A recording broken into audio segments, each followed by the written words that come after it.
సుందరరామరెడ్డి గారు, ప్రేక్షకులు చాలా రోజు మళ్ళీ మళ్ళీ అడుగుతున్నారు ఫ్యూచర్స్ అండ్ ఆప్షన్స్ మీద సుందరరామరెడ్డి గారితో ఇంకొక వీడియో చేయండి అని చెప్పేసి. సో స్టాక్ మార్కెట్ గురించి మాట్లాడుకున్నప్పుడు వెంటనే వచ్చే మాట ఫ్యూచర్స్ అండ్ ఆప్షన్స్. అసలు ఫ్యూచర్స్ అండ్ ఆప్షన్స్ అంటే ఏంటి? ఫ్యూచర్స్ అండ్ ఆప్షన్స్ని ఎవరు ఎంచుకోవాలి, అంటే ఎవరు తీసుకోవాలి? ఫ్యూచర్స్ అండ్ ఆప్షన్స్కి ఎవరు దూరంగా ఉంటే మంచిది? సో దీని గురించి డీటెయిల్గా మన ప్రేక్షకులు తెలియజేయగలరు. డెఫినెట్గా అండి. బేసికల్గా ఒరిజినల్గా స్టాక్స్ అంటే నథింగ్ బట్ ఈక్విటీ అండి. అంటే కంపెనీలో మనం వాటాలు కనుక బై చేసాం అనుకోండి, దాన్ని మనం ఈక్విటీ హోల్డర్ లేదా షేర్ హోల్డర్ అంటారు. ఒరిజినల్గా అది ఈక్విటీ మార్కెట్. తర్వాత ఫీచర్స్ అండ్ ఆప్షన్స్ యాడ్ చేశారు. ఓకే, బేసికల్గా మన స్టాక్ ఉంటే మనకు వచ్చే అడ్వాంటేజ్ అంటే కంపెనీలో మనం ఓనర్షిప్ తీసుకుంటున్నాం. It's literal you start the partnership into the great business models. మనం ఓన్గా బిజినెస్ పెట్టినా మ్యాన్ పవర్ మనీ మెయింటైన్ చేయాలి, అలాగే మార్కెటింగ్ చూసుకోవాలి, అలాగే ఇన్వెంటరీ మెయింటైన్ చేయాలి, రియల్ ఎస్టేట్ చూసుకోవాలి, మొత్తం ఒకళ్ళే చూసుకోవాలి. Success not guaranteed. అదే మనం బిజినెస్ పెట్టే బదులు ఎగ్జిస్టింగ్ బిజినెస్ మోడల్లో ఏదైతే అది ఆల్రెడీ 30% గ్రోత్ ఉందో అందులోనే పార్ట్నర్గా ఉన్నాం అనుకోండి, అది ప్యాసివ్ ఇన్కమ్ లాగా వస్తుంటుంది. మనం ఫోకస్ చేసే పని లేదు కదా బిజినెస్ మీద. అందుకని stock market is one of the wonderful asset class అనమాట. ఎవరైతే ఒక బిజినెస్ లాగా ట్రీట్ చేస్తారు వాళ్ళ వరకు అయితే. ఓకే, సో కంపెనీ లాభాలు వచ్చినప్పుడు డివిడెండ్ రూపంలో మన ప్రాఫిట్స్ మనకు వస్తా ఉంటాయి ఎవ్రీ ఇయర్. సో ఆ పాయింట్ ఆఫ్ లో స్టాక్ మార్కెట్ చాలా సేఫెస్ట్. అంటే మార్కెట్ డౌన్ అయినా మనం ఇబ్బంది పడే పని ఉండదు, ఎందుకంటే మనకి ఎంతకంత ప్రాఫిట్ షేరింగ్ అవుతుంది కాబట్టి.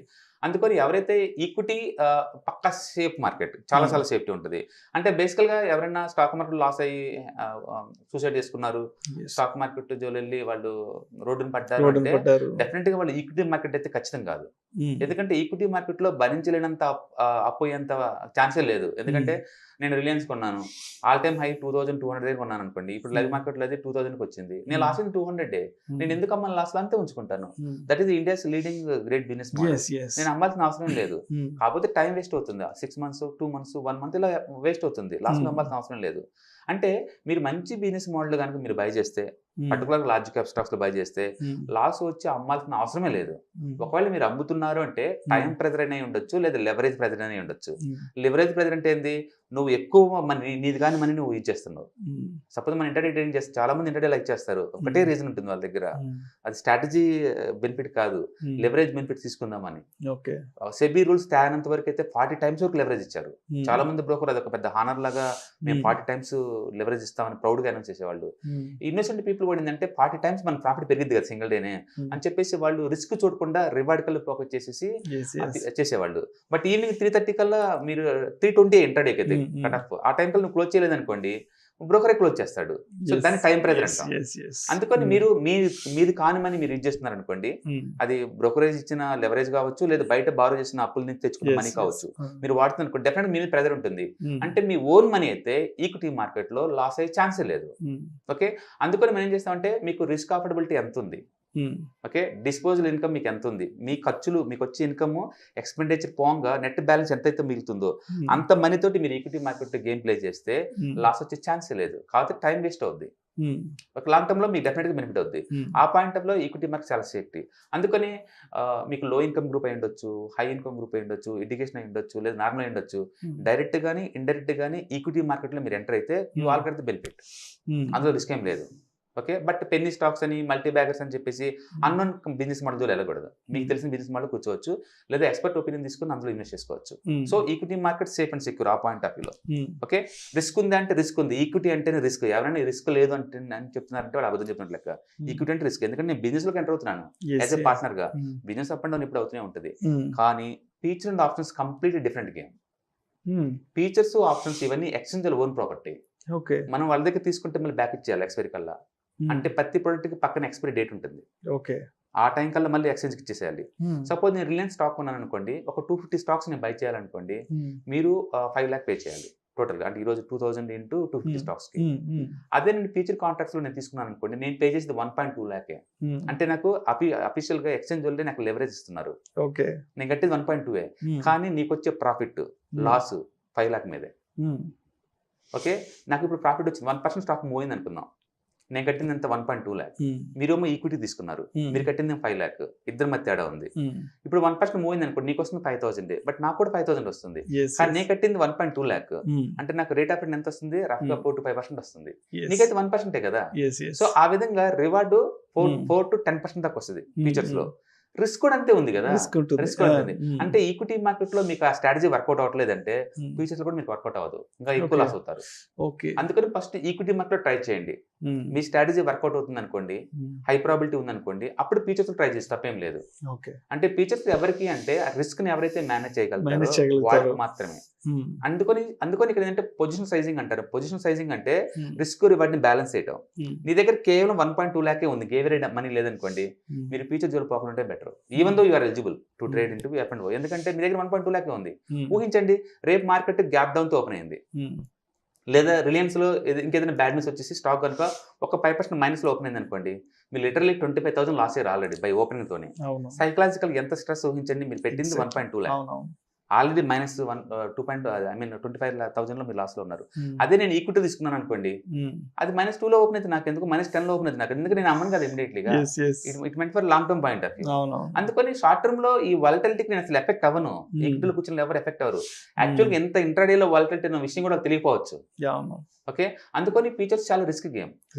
యా, ఎవరైతే పొజిషన్ సైజింగ్ చేయగలుగుతారో, ఎవరికైతే volatility, standard deviation, beta concepts idea ఉండి, స్టాక్ మార్కెట్ ఎక్స్పీరియన్స్ బాగా ఉండి, రిస్క్ ని అఫోర్డబిలిటీ చేసే వాళ్ళు ఎవరైనా దాంట్లోకి ఎంటర్ అవ్వచ్చు. అన్ఫార్చునేట్లీ మీరు రివార్డ్ ఒక్కటే చూస్తున్నారు, రిస్క్ చూడలేదు. రిస్క్ ని ఎవరైతే మేనేజ్ చేయగలుగుతారో వాళ్ళు welcome to this market. Definite గా రిస్క్ రివార్డ్ ఈక్విటీ పోల్చుకుంటే చాలా ఎక్కువ, డెఫినెట్ చాలా ఎక్కువ. ఎందుకు అందరూ Nifty, bank Nifty, crude oil, gold, ఈ ఫారెక్స్ అంటారంటే because of the future contracts. Those are the future contract. అందుకని ఎక్కువ మంది ఏంటంటే తక్కువ డబ్బు ఉంటుంది కాబట్టి గ్రీడీ ఫిల్ అయి ఉండి త్వరగా రిచ్ అవ్వాలనే ఉద్దేశంతో ఈ లెవరేజ్ ప్రొడక్ట్స్ వాడుతున్నారు. సో ఈ లెవరేజ్ అనేది రెండు వైపులో పొందిన కత్తి లాంటిది. మీ వైపు మార్కెట్ ఫేవర్ గా మూవితే it's okay, but down side మూవింది అనుకోండి, you're going to loser side. అందుకని ఎవరైతే స్టాప్ లాస్ మేనేజ్మెంట్ చేయగలుగుతారో, ఎవరైతే రిస్క్ రివార్డ్ బ్యాలెన్స్ చేయగలుగుతారో వాళ్ళు మాత్రం డీల్ చేసుకోవాలి. కానీ టూ మచ్ స్ట్రెస్ ఏరియా అది. అందుకని వారన్ బఫెట్ ఏం చెప్పారు, equity market meant for wealth creation. Equity wealth creation. Derivative market అంటే derivatives nothing but futures and options, రెండు కలిపి derivative market. Derivative market meant for wealth destruction అన్నాడు. అంత పెద్దోళ్ళే దాన్ని ఎక్స్పెరిమెంట్ చేసి చెప్పినప్పుడు better to stay away. But మీ దగ్గర అఫోర్డబిలిటీ ఉన్నప్పుడు చేయండి, తప్పేం లేదు. ఫర్ ఎగ్జాంపుల్ నా దగ్గర 5 లాక్ ఉంది, నేను రిలయన్స్ ఈక్విటీ కొందాం అనుకుంటున్నాను. రిలయన్స్ బదులు ఫ్యూచర్ తీసుకో, తప్పేం లేదు, ఎందుకు నా దగ్గర 5 లాక్ ఉన్నాయి, నేను పెట్టింది 1.2 లాక్. దాంట్లో ఒకవేళ మార్కెట్ గ్యాప్ డౌన్ అయింది అనుకోండి, స్టాక్స్ లో ఉన్న ఇక్కడ ఉన్న ఒకటే కదా, నా దగ్గర మనీ ఉంది, ఇంకా I can able to manage. ఒకవేళ ఈ మంత్ మార్కెట్ ఫ్లాట్ ఉన్నా సరే నెక్స్ట్ రోల్ ఓవర్ చేసుకుంటాను నెక్స్ట్ మంత్ కి. అట్లా రిస్క్ ని బ్యాలెన్స్ చేయగలిగితే వాళ్ళకి మాత్రమే ఫీచర్స్ అండి. బట్ ఎక్కువ మంది నెగిటివ్ సైడ్ ఉంటుంది, ఎందుకంటే మార్కెట్ ఎప్పుడు మన కంట్రోల్లో ఉండదు. రేపు గ్యాప్ డౌన్ అయింది అనుకోండి, ఆ అఫోర్డబిలిటీ దగ్గర ఉందో చెక్ చేసుకోవాలి. So features exact like equity లాంటి, బట్ కాంట్రాక్ట్స్. ఓకే, దానికి టైం బౌండ్ ఉంటుంది, ఎక్స్పైరీ కల్లా మళ్ళీ ఎక్స్చేంజ్ సెటిల్మెంట్ కి బ్యాక్ ఇచ్చేసే వాళ్ళకి దోసారి కళ్ళు ఫీచర్. సో ఫీచర్ లో పే చేస్తారు మొత్తం డబ్బు అని చెప్పేసి కరెంట్ నువ్వు మార్కెట్ లో ఎంటర్ అవడాన్ని మనం ఫీచర్ కాంట్రాక్ట్స్ అంటారు. ఫీచర్ కాంట్రాక్ట్స్ ఎలా గుర్తుపట్టాలంటే పక్కన August features, September, October features క్లియర్గా ఉంటుంది, అట్లా దాన్ని బట్టి మనం తీసుకోవచ్చు. ఓకే, రెండోది ఆప్షన్ కాంట్రాక్ట్స్ ఏంటంటే కంప్లీట్ ఇవి లైక్ ఇన్సూరెన్స్ ప్రొడక్ట్స్ లాంటివి. ఓకే, చాలా మంది ఏంటంటే స్పెక్యులేషన్ చేద్దాం అనుకుంటే ఆప్షన్ మార్కెట్ వస్తారు. ఆప్షన్ మార్కెట్ ఏంటంటే హైయెస్ట్ లెవెల్ స్పెక్యులేషన్ అనమాట. అంటే it is mother of all speculations. ఎంత దారుణంగా ఉంటుందంటే 1 రూపీ 100 రూపీస్ అవుద్దా మార్కెట్ సింగిల్ డేకి. 1 రూపీ 100 రూపీస్ అవుతుంది, ఒకసారి అవుతుంది, ఎక్స్పైరీ డేట్ ఎప్పుడు అవుతుంది. అలాగే 100 రూపీస్ కూడా అదే రూపంలో 1 రూపీ కూడా అవుతుంది. సో అందుకని మార్కెట్ లో ఏంటంటే స్పెక్యులేషన్ చేసే వాళ్ళకి ఈ ప్రొడక్ట్ హై ఎండ్ లో అట్రాక్ట్ చేస్తుంది ఒక్క రోజన్నా. ఇది ఎలా ఉంటుందంటే లైక్ కేరళ లాటరీ టికెట్స్. కేరళలో అందరూ ఎడ్యుకేటర్స్, హైయెస్ట్ ఎడ్యుకేషన్ ఉన్న వాళ్ళు కేరళ వాళ్ళు. లాటరీ టికెట్లు ఎక్కువ అమ్మేది కూడా అక్కడే, ఆల్కహాల్ ఎక్కువ కన్సంప్షన్ కూడా అక్కడే ఉంటుంది. ఎడ్యుకేషన్ ఎక్కడ ఉంటుంది, అక్కడ స్పెక్యులేషన్ ఉండదనేం కాదు, సైకలాజికల్ ఇష్యూ.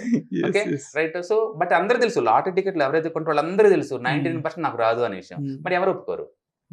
లాటరీ టికెట్ ఏంటంటే ఒకళ్ళు విన్నర్ అవుతారు, వీళ్ళందరూ మిగతా వాళ్ళందరూ లూజర్ అవుతారు. ఆప్షన్ మార్కెట్ కూడా అంతే, ఆప్షన్ బయర్స్ ఎక్కువసారి లూజర్ సైడ్ ఉంటారు. ఈ ఆప్షన్ బయర్స్ మనీ అంతా కూడా ఆప్షన్ సెల్లర్స్ వచ్చేస్తుంది. ఓకే, అలాగని ఆప్షన్ సెల్లర్ కూడా బీవచ్చిన మనీ ఏం రాదు. లైక్ ఒక హౌస్ రెంట్ అయితే మనకి డబ్బులు ఎలా వస్తుంది అలా అనమాట. సో ఆప్షన్ సెల్లర్స్ ఏమో డబ్బు ఎక్స్చేంజ్ డిపాజిట్ చేసేసి మీ దగ్గర ప్రీమియం కలెక్ట్ చేస్తున్నాడు. ఓకే, ఆప్షన్ బైర్ ఏమో మార్కెట్ పెరిగిద్దని చెప్పేసి నేను కాంట్రాక్ట్ లోకి ఎంటర్ అవుతున్నాను.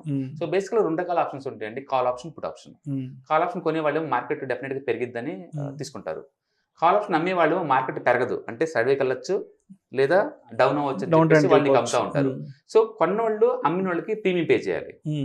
ప్రీమియం. Yes, yes. లూజ్ చెప్పాలంటే 1% కన్నా తక్కువ ఉంటుంది ఓవరాల్ వాల్యూలో.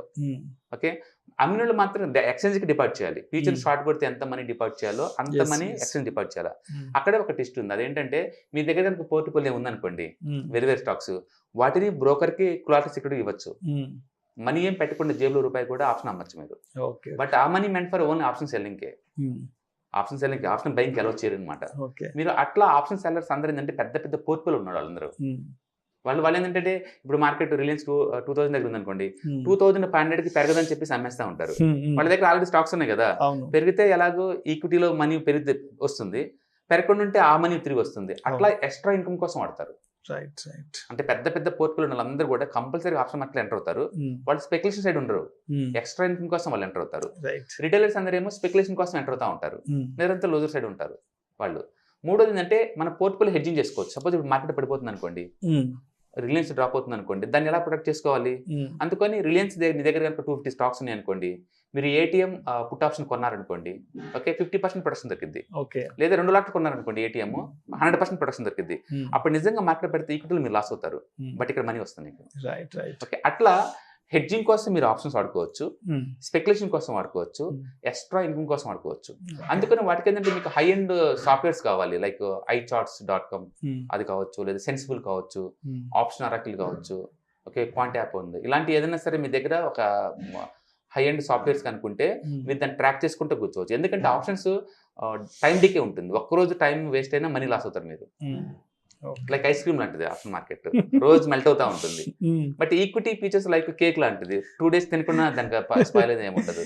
అందుకని ఈ 3 ప్రొడక్ట్స్ లో ఈ features and options highly speculative but high rate of return ఉంటుంది. ఈక్విటీ అసలు ఏం లేదు, అబ్సల్యూట్లీ సేఫ్ సైడ్ అండి, ఎనిబడికని అంటారు. పర్టికులర్ లార్జ్ క్యాప్ స్టాక్స్ లో అయితే ఎనిబడికని అంటారు, ఎనిబడికని మిగదామని. బట్ ఈ రెండింటి మాత్రం ఎవరికైతే నాలెడ్జ్ అయితే ఉంటుందో, ఎవరైతే రిస్క్ బ్యాలెన్స్ చేయగలుగుతారో వాళ్ళు ఎంటర్ అవచ్చు. చెప్పండి, ఇక్కడ నాలెడ్జ్ ఒకటి అల్టిమేట్ అండి. నాలెడ్జ్ ఒకటి, డమ్మీ ట్రేడింగ్ ఎక్స్పీరియన్స్ ఒకటి మాత్రమే మిమ్మల్ని చేయగలుగుతుంది. ఎందుకంటే అందరూ రావద్దు రావద్దు రావద్దు అని చెప్తారు, బట్ నిజంగా ఎవరికి మనీ రాదంటే 5% పీపుల్కి వస్తుంది. But those are extraordinary people, వాళ్ళ రిస్క్ ని కంట్రోల్ చేసేవాళ్ళు. ఇన్నోసెంట్ పీపుల్, వీళ్ళు చిన్న చిన్న అమౌంట్ ఉన్న వాళ్ళు వచ్చారనుకోండి, ఏదో లాటరీ టికెట్ ఎప్పుడో ఒకసారి తగులుతుంది, రోజు తగలదు కదా.